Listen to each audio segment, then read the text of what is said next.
From the Skid Rows of Cali, Colombia, to the Sunset Strip in Hollywood, California, came a guitar phenomenon that few remember as rock and roll's most electrifying act, man. So what the fuck really happened to him? Some people say he went back to the Amazon. He might have become a monk. What was the question, man? Andres came from South America to California to party like the immortals, kick some ass, and chase down his dream of being the greatest rock star of all time. This is the sad but true tale of the rise and the fall of rock and roll's most unknown legend. It's time to be a fucking rock star, bitch!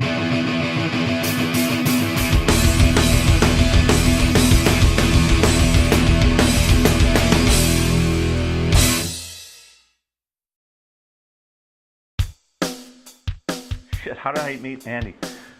It was in Colombia. I was on vacation, and I was walking by this bar in Cartagena, and I heard this fantastic music coming out of there. It was Chiquita Bonita, I think was the name of it.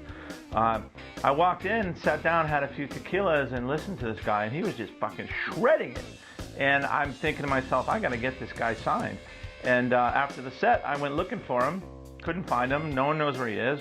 I just about gave up on him. I went to the John to take a piss, and there's Andy, passed out on the floor in his own vomit. And that's how I met Andy.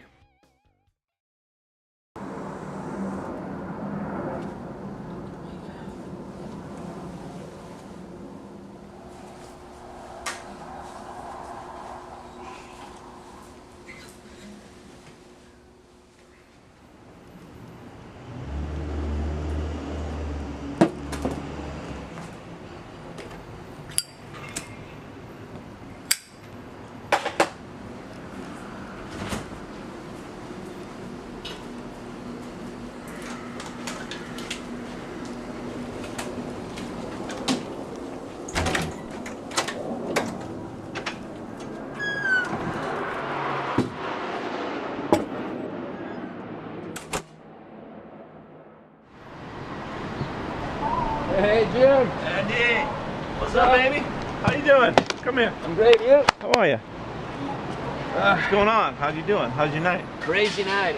Crazy night. Threesome. Threesome? Yep. You're slowing down, pal. What? Yeah. What was your score, man? Oh well, just one, only one. That's But good. hey, I gotta tell you something. Yep. Getting a raise. Yeah. Strippers. Strippers, raise, money and bitches. Money and bitches. Listen, Yep. we gotta get rid of Joey Sticks. Ah. No, man. No. Serious. No bullshit. No bullshit. You're not cutting it. He's my brother, man. I know he's your brother. I know he's a good drummer too, but It's awesome. But listen, he's not about drumming anymore. He's getting into the wrong shit, and he's not gonna cut it. So if we're doing this, I want a shit ton of money, man. Oh, dude, we were killing it. We started going up and down the Sunset Strip. We had oh, are you gonna cut this, right? Okay. So yeah, we were killing it up and down Sunset Strip. Everybody knew who we were. We had our own booth in the Rainbow. And where's my fucking drink? Thank you. I think losing his drummer was a real blast against him. He couldn't keep rhythm.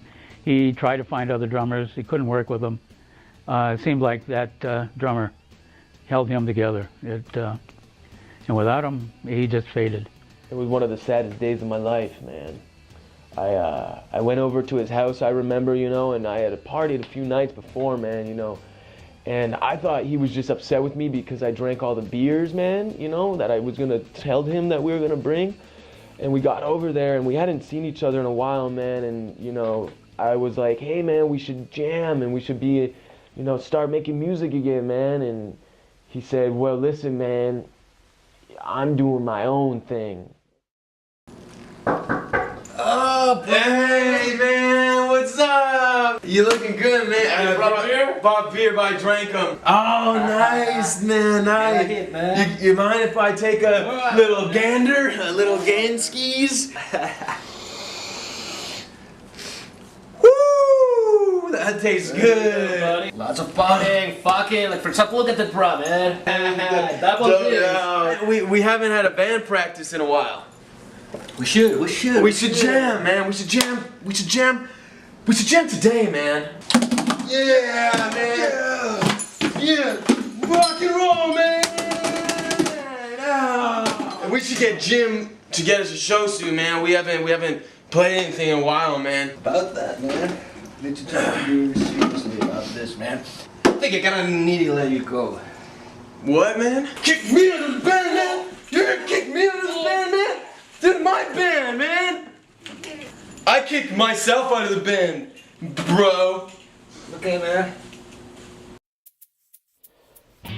Yeah, that definitely.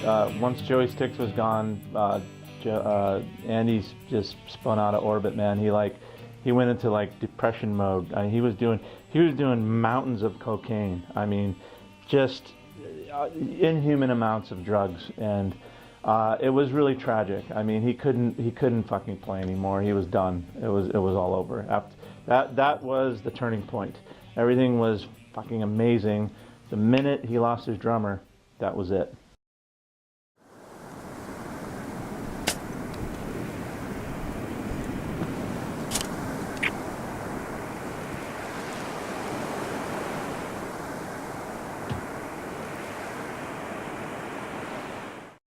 I had spoken to Jim regarding him, and he said that apparently he really hit the skids. He went down this tunnel and somebody said they saw him on a street corner with an instrument trying to play and begging for money.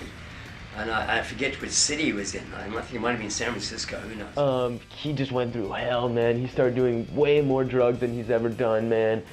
I think once he was trying to sleep with a girl, but it was a dude, you know, man. It was crazy. And then, yeah, so he was just depressed, man, you know, and him and I didn't talk for a long time.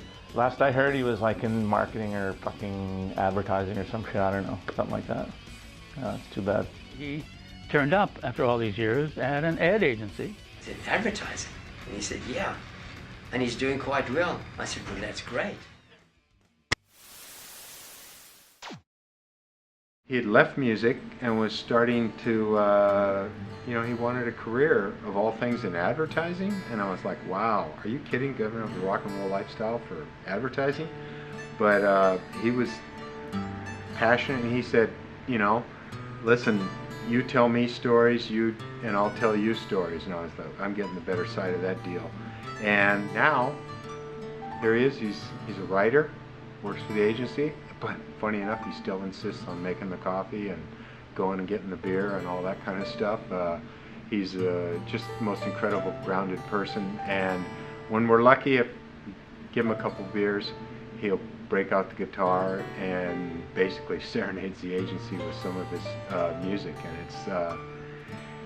it's really inspiring. And he's been probably one of my luckiest hires. And you never know where the talent's going to come from. And this one came from the streets of Cali and the music industry. And it's amazing. I'll never forget.